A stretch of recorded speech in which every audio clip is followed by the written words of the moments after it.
Well, welcome, and thanks so much for your continued participation in these calls. And as we continue along these sessions, we want to remind you and thank those of you who have taken us up on this offer that we'd love to meet with you individually, meet with you and your stewardship team, the chairs, or the entire vestry. We're available, and we've continued to meet. I think we're up to 16 or 17 that we've met with so far, and we're really enjoying these. Thank you for those of you who have invited us in. And it could be a one-time thing where we just help you, look over your plans, give you some feedback, or there are some congregations who we've had multiple meetings with, and so we just look forward to helping you in any way that we can. So today we'd like to just continue along with the delivery of the plan conversation that we started last week, as well as the reporting of the results and the planning for the future. So as a reminder, it's not too late. We're still, now that we're in September, here in the middle of the month, there's still plenty that we can do to plan to make sure that our October 11th or October 18th launch of an annual campaign can go smoothly. So just as a reminder, these are the things that we should be thinking about as we're planning, as we're closing out September. We're looking towards the second part of September. Evelyn, can we move to the next slide? The things that we should have in mind are let's make sure that the plan and the timeline are all set. That you've been reaching out to people. We're getting the recruitment set for the committee, as well as the people who are going to be giving testimonials and perhaps hosting Bible studies or other of our virtual events.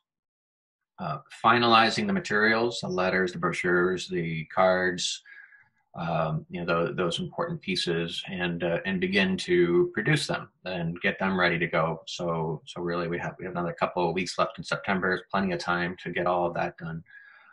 Organizing volunteers. We talk about recruitment of volunteers that are going to be helping with the delivery of the plan, but you can also make sure you're organized for people who can help you stuff and get letters out the door.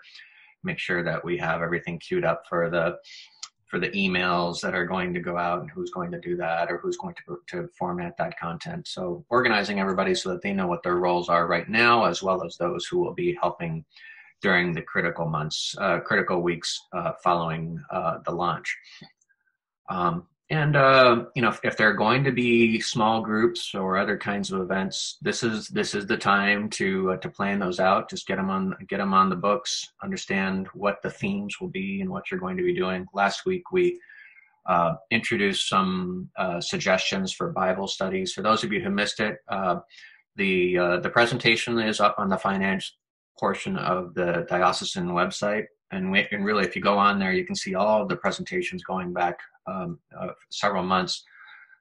So please take a look. You can either download the slides or watch the entire presentation. So, but yeah, last week we were able to talk and give some more ideas for how to do the testimonials, as well as how to have some of these events.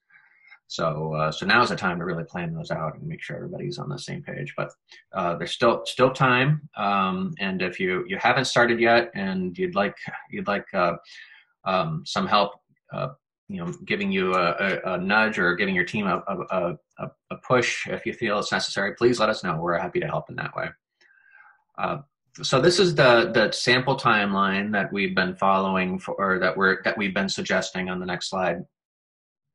So it doesn't need to follow this exactly, but the reimagined New Consecration Sunday document that's been provided, and that was in the reminder email from Steve this morning, has this general flow, and it's a pretty good flow. It's as far as how much time should be allocated to the informational part of this, and giving people a chance to respond by the time that you're asking them to. November 15th or November 22nd are good dates to wrap this all up because of the natural Thanksgiving break. and the attention that people would be giving to this. So if things got started on October 11th with the general email and the announcements, and that's when the bulletins get going, then October 18th would be the time when you would send out your first mailing if you were going to be breaking it into two. And then to have that be included, have that be joined by a brochure, which we'll talk about in a little bit. This would also be the time to announce, do other announcements, but also October 18th is the weekend that we've been recommending, and we hope that each of you are planning to do this, is to have the sermon be about stewardship, and to have everybody in the diocese follow this. And it'd be great if we could have this be Stewardship Sunday, and have this become a recurring thing that happens year in and year out, where there's one weekend where all the clergy are preaching about stewardship. That doesn't mean it has to be the only weekend you preach about it, but it'd be great if we can have everybody doing this in the same weekend. And then October 25th onward is when that's when you'd have the testimonials lined up, the ministry minutes. This is when you'd want to start planning the small groups, the Bible studies, the coffee hours, whatever it might be, keeping in mind all of the virtual requirements that would be needed to make that happen. And then at some point in that 3-week period, the next mailing would go out. This would be the request letter with the pledge card, or the estimate of giving form, whatever you might use, and to have that be included in that letter along with a self-enclosed envelope. And then the weekend that you have your choosing, probably we're recommending November 15th, gives you a weekend, another full week before Thanksgiving to follow up. You'd have all your pledges received. You'd have your thank you letters ready to go out, hopefully before Thanksgiving. And you'd have also your follow-up, which we'll talk about in today's call. Celebrate the commitments and report back, and then begin the important process of following up. And what's not in here is the planning for moving ahead. So this is just a general overview. In today's call, we'd like to spend some more time talking about that initial mailing, the introduction letter, brochure in particular, and what can be sent along in there. The last call we had a great example from St. Francis and what they were planning to do with their brochure. That was a terrific example, and something that's been they've been thinking about for a long time and doing a lot of planning. And it doesn't need to be as detailed as they did it, but we do think a brochure is a good opportunity to, especially if you haven't done one in a few years, to bring a level of attention to this year's campaign that you might not otherwise be able to do. And just to remind people that this year, yes, is going to be a very important year for our annual campaign for our stewardship. There's a variety of reasons for that, which we've been talking about. But if you can use a brochure to just call attention to that and say, wow, this year we're doing things a little bit differently, and we're giving this more attention. Doesn't need to be, as I said, a 30-page document, but it could be a single page, front and back. It can be 11 by 17. It can be a trifold. It can be 12 pages bound together. And this would go out along with the introduction letter. It would happen early on in the timeline. It can definitely go out via mail and email. So make sure that there's a digital version that can be either attached as a PDF or a link to something that's been uploaded to your website, also as a PDF. And so we have a few suggestions on things that you should think about putting in your brochures that we call, if we think about the sections or the features or the themes, don't have to put all of these in there by any means, but just think about what you might normally find. And there's possibly others. As we talked about last time, St. Francis had, most of it was testimonials, which is wonderful. And some of the examples that we've been using have also featured, pretty heavy on testimonials. Frequently asked questions are another thing that are very common. And there was one brochure that we showed a couple months ago that had myths, same thing, myths about pledging, frequently asked questions. The narrative budget, of course, that's an important part of this, to be able to illustrate not just that we need $200,000 to operate on a yearly basis to keep the lights on. We don't want to really. That's not the right message. It's more about, this is how your support enables to do the worship, the pastoral care, the Christian education, things like that. Other things just kind of sprinkled throughout. The practical part of this would be the ways to give, the tithing chart, the step chart, the proportional giving worksheet. The more inspirational stuff would be the year in review, the goals for 2021, the mission, the vision, the history, and of course the opportunity to educate people about stewardship and the importance of pledging. So pick and choose. It doesn't have to even be sections, but if you can capture a little bit of each of these in some way, shape, or form, it can be a compelling way. We've shown a couple of examples before, and Evelyn, if you wouldn't mind bringing up a couple, I just want to highlight a few of these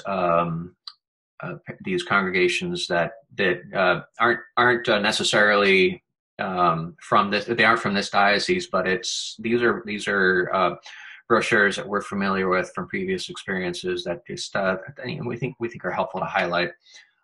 This one I'm going to get right this time. Live generously. I had a nice good chuckle on last night's call about that title. So this is what St. Columba did for their brochure. It's this is one that would be bound together like a pamphlet, 12 pages, front and back pages. So starts with an introduction, and then it goes into these themes. At St. Columba's, we are, we rejoice, we grow, we sing, we serve, pray, we hold each other up, and then we pledge. And so it's kind of, you can see how they kind of gradually went into this. And then it gets into the practical. This is the request, talks about the budget briefly, that talks about the pie chart, the expenses, the distribution of pledges. This is another way to look at the step chart and to show how many people. Obviously, this is a large parish, and then it closes out with a couple of neat little things. The proportional giving worksheet allows people to fill in their own. This is an exercise they do on their own as they're thinking about how they'll fill out their commitment form. And then another neat way to do it is on this follow-up page. We've seen this before. TENS has a nice example. We have others that we can share with you. Of somebody can doesn't mean, even though it looks like it's something that's geared towards a family, this is just a nice way to get people to think about this in a different way and have a little fun with it. But eventually, it does come to, this is why my family and I are pledging X amount. To St. Columba's, so it's kind of neat way for them to fill this out. So this brochure could go out, digitally. Of course, you have to click here to make your pledge, but also be inserted into you can fold it in half and insert it into maybe a 6x9 envelope or something like that. This next one, St. Chrysostom has. Another example, this is one that it's an 11x17 placemat. If you fold it in half, you fold that again into trifold, you can include this in a number 10 envelope. It gives you a chance to tell a little bit more of a story. It's not quite as bulky of a mailing, but it gets to the bulk, to the important things right away. And you can see right on the front cover, this is the right side, which is Stewardship 2020. What is stewardship? What is a pledge? And they've used the theme, what keeps you coming back, which on the inside, they have all these great testimonials but as you can see on this left side, this would be the rear of the brochure, which has the practical tithing chart, the budget, and ways for them to give. So they've narrowed it down. But then on the inside cover, on the second page, this is where they've gone further into the narrative budget. This is what, spiritual formation, fellowship, and hospitality. But then you can see the people who have already given some of their testimonials and how they choose to do this. So these are a couple of examples. There's also the trifold versions that have been popular. But we found that these are ways to get a little bit more information out. So we wanted to highlight these. Any questions about the brochure? I wonder. We've been fortunate to have received several examples and shared with those. We look forward to continuing to do those. But is anybody on today's call thinking about doing a brochure for the first time, or is anybody considering that as part of their plan this year, or perhaps even just recurring doing them again? And you can unmute yourself, or you can just put it in the chat. We'd love to hear from you. In fact, we definitely want to get back to welcoming chat and encouraging people to type away as we go on these calls as well. So, all right. Well, we'll another thing that we'd like to include and recommend you think about whether this is part of your brochure or whether this is an add-on piece that accompanies the brochure. But as you can see from some of those examples, that the FAQs seem to be a popular theme. But it's a way to to really think about if we have some messages that we want to get across, some important updates that we want to give, or misconceptions that we want to address, but you don't want to really get into it in a letter. You don't want to devote too much time in your brochure to calling attention to that, but you do want to make sure that this is something that people are aware of. Then the frequently asked questions is a great way to do that. Just brings people's attention to those key points that you think should. As you can see from the next one, we have some examples of questions that you might want to consider as part of this, especially since we have some questions that might be on people's mind this year more than others. But some of the the more common ones that we see year in and year out: what is stewardship? Is stewardship really just about money? Is this what this campaign is about? How do I fulfill my pledge? How much should I give? What if I can't meet my pledge? These are important ones. Is my pledge confidential? They're just the basics. Then get into some of the more some people might have a question about, okay, so why can't I just give through the offering plate? Isn't that just the same thing? If it's all the same in God's eyes, why does it matter? That's something that I've heard from folks in the past. So it's an opportunity for you to tell a little bit more of the story and the importance of this commitment process. And having everybody really think about this as a first fruits of our labors type of a decision, as opposed to a reactionary.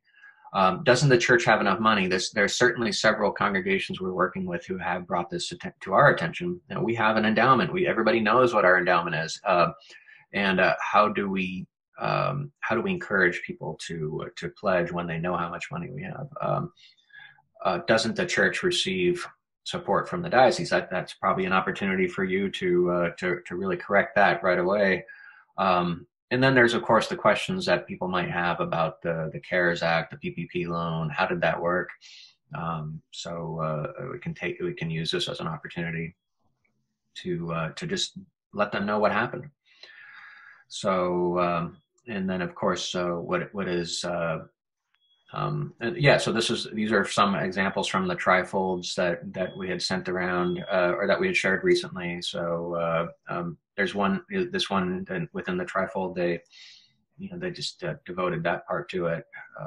Within their the majority of the trifold is the FAQs. So that's one way to put it in there.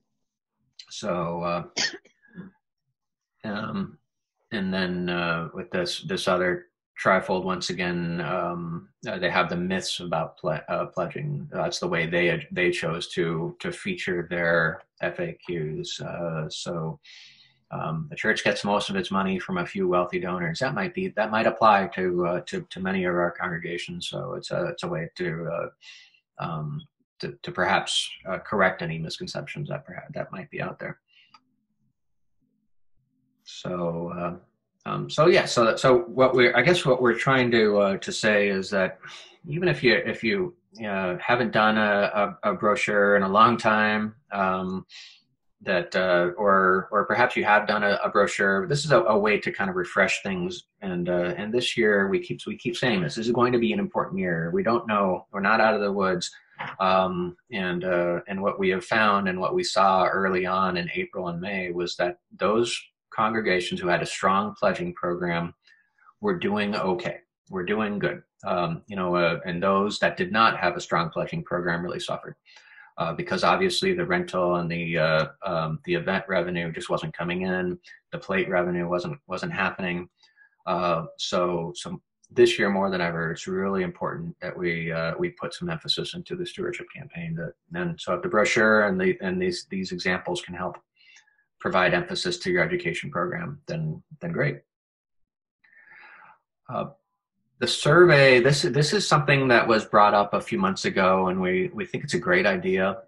We highly encourage you to use a survey at the end of your annual program anyways, just to get a sense from, how can we learn, how can we improve, what can we do better. But as we talk about setting goals, what are our goals for the congregation for this year's annual campaign?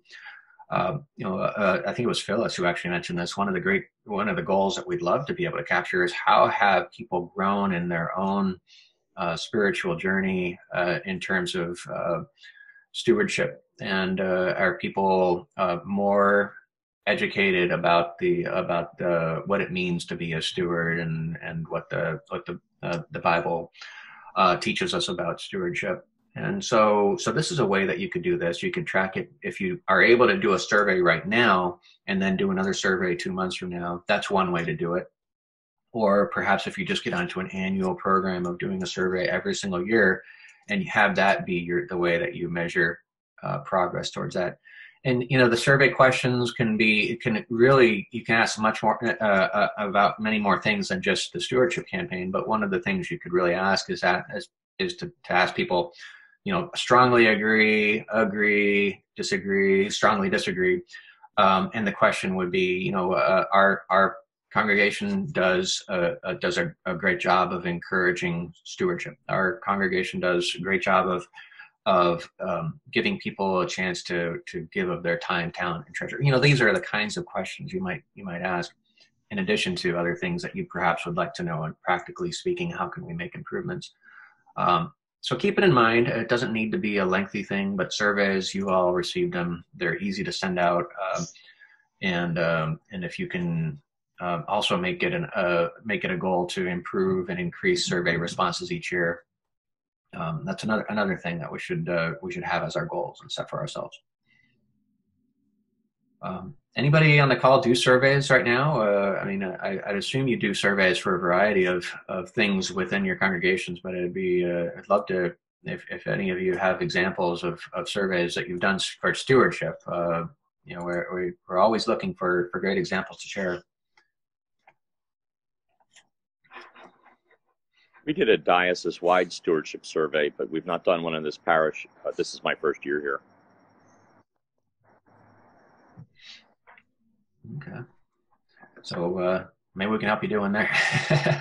But yeah, it'd be interesting to see what the diocesan-wide survey did as well. And perhaps that's something that the diocese should think about doing on a yearly basis to see how people are growing, especially now that we're, hopefully with the additional focus on project resource. And so perhaps that's the case. And so, all right. So then, as we then after the program is over, so hopefully you're able to do a survey. Then it's time to think about the follow up and the reporting back. We've talked before about the SYBUNT letters and the LYBUNT letters. So on the next slide we have the importance of those two. So these are the letters that would go to non-respondents from the committee to people who haven't responded yet. There's also the personal follow-up which should be taking place, but this is if you're going to be doing the letter part of this, to be able to segment out your list and know who's getting which letter and to personalize it so that the letter they get is specific to their status. So this is where the treasurer or the just a general stewardship report would be really helpful for us to know who has given in past years, so that you can say, for somebody who gave last year but didn't give, has not yet given, to have a specific letter for them, says, thank you once again for your regular generous commitment and your support last year. We hope you'll be able to do it again this year. It's a very different letter from somebody who hasn't given in a few years, the SYBUNT, the some year but not this year letter, which is, we hope that you can come back and be a part of this. Then you, of course, have your new people who haven't given ever.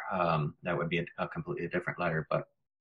But these two are, I'm sorry, was somebody saying something?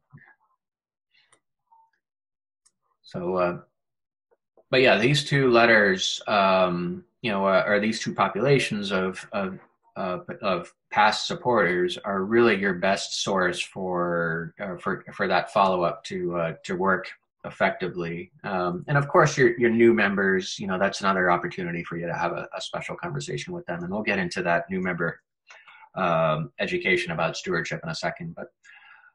But something to just keep in mind and start planning for, so that come November 25th, hopefully all these letters are ready to go. You've identified who should get which letter. It's a simple message, but it's basically, please see the attached commitment form. We hope you'll be a part of this. And then you're able to reference what they have done in the past. So, Mark, thank you for your question there. So the follow-up phone calls would, I think, be that they're going to be more impactful than the letter would be. So if you have a chance to really make that the phone call the thrust of the program, that's always going to be better. If you have a larger congregation where perhaps you don't think you're going to be able to get to all the phone calls in a timely manner, then go ahead and do the letters. But we would always recommend phone calls over the letters. But yeah, then if the phone calls turned into messages, then the letter is what the next step would be. So, great question. So reporting on the results. So once you have, of course, the participation, the responses have come in, what you're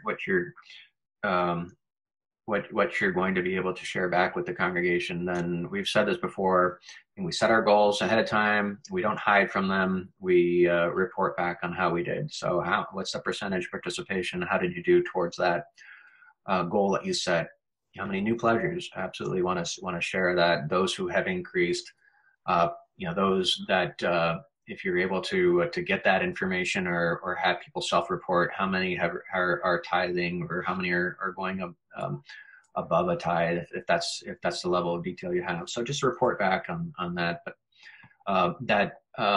that lower right one, the percentage we're reporting growth and stewardship, that's one that you might be able to do if you're doing a regular survey.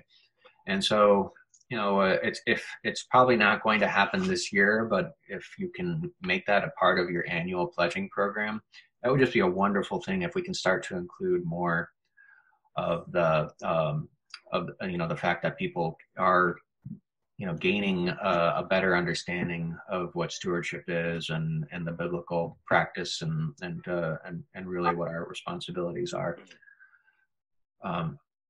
So this is as far as the reporting of the results, that would hopefully happen shortly after Thanksgiving, first weekend of Advent, as soon as you have that information. And then, of course, you're encouraging people to respond if they haven't already. And then finally, before we get into the breakout sessions, we do want to touch on briefly something that we've mentioned before and want to continue to make a point of emphasis that stewardship should be hopefully more than just a once a year time when we're talking about this. We really want to encourage more parishes to take on a year-round approach to really come up with a year-round stewardship plan. In previous sessions, we've had a generic timetable of what that might look like, but these are some ideas of when it might be appropriate or how it might be appropriate to to just talk about stewardship. Of course, with new members as they come in, it's always an opportunity to remind them we are a parish that we pledge. We take stewardship very seriously. This is what stewardship means. With potential future members, your children, your youth, your confirmation, Sunday school, all of these are opportunities to just let them know what it means to be a good steward, and how they can prepare themselves for that, and the ways that they can give right now and give back. And then there's just all sorts of opportunities throughout the year during visioning, budgeting, vestry meetings, quarterly reports, annual meeting, of course, and then, perhaps just planning out what your parish communication schedule is and making sure that there's always a stewardship focus in some of the messages there. So we'll definitely talk about this some more as the sessions go on, because it is going to be a point of emphasis from the diocese to really encourage parishes to take this on for a yearly focus and to have a year-round committee. We appreciate we fully understand that some of the recruitment that's taking place is that we need your help this year. That's important. But hopefully we can then transition and build a year-round stewardship team once people, more and more people are just buying into this and becoming much more committed. So we're looking forward to spending some time with you in the breakout sessions. Any questions or comments for the group before we do switch over, and we can come back with just a few minutes left, but it looks like we're doing well on time. So, all right. Well, so we're going to head back into the conference room, into the breakout rooms. We'd love to hear from you about where you are and your planning, if there's anything we can do to help, any challenges you're facing. And I look forward, we'll see you back here in a few minutes.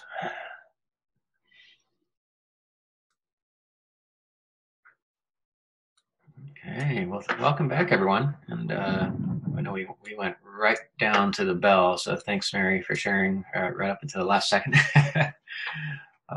So I know from our group, we had some a variety of starting points and where everybody is in their planning, and some discussion about committees and how we can build on the number of people we have, and so it was interesting to hear how Gerald has a committee that's been kind of ad hoc, and it didn't tell them they were a committee, but they are a committee, so it's working well. That might be the way to get some other people, especially as you recruit them into to serving in testimonial roles or things like that. Then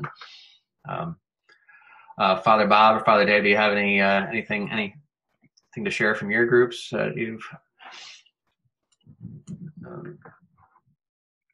everybody came back muted, so I know I have to. Yeah, I mean, everyone in our group is planning to do a campaign this fall. That's good news. I think everyone is also planning to utilize that October 18th opportunity to either launch a campaign or to move that campaign forward, and taking advantage of the bishop's invitation to emphasize the ministry of stewardship on the 18th of October. People are at different places in their planning and preparation, but some of the challenges we talked about, some of the challenges that we face this year in particular, and it seems like even though all of the churches represented in our group are back doing in-person worship, still the challenge of communicating with people who don't feel comfortable coming back remains.